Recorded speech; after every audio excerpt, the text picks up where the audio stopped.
আজকে প্রশাসন কোথায়? 2011 সাল থেকে যেভাবে মহিলাদের উপর অত্যাচার হচ্ছে, 5 বছর থেকে 6 বছর 7 বছরের বৃদ্ধাকেও টাকা ছাড়ছে না। কোথায় আছে প্রশাসন? কোথায় আছে পুলিশ? পুলিশ কিন্তু মেরুদণ্ড। যে পুলিশ আলমারির পেছনে নকয়, যে পুলিশ টেবিলের তলায় নকয়, সে কি কাজ করবে?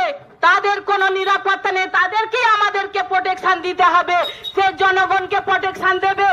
আজকে আমাদের শিশু কন্যাদেরকে ধর্ষণ করে হত্যা হতে হচ্ছে, আর পুলিশরা এত ব্যারিকেড দিচ্ছে কিসের ভয়? আজকে লাশ আসবে, শিশুটা আসবে, তার জন্য জাল গাড়ি প্রচুর দিয়েছে। বাইচান্স যদি আমাদের থানায় ঢুকে যদি কিছু হয়, এত ভয়।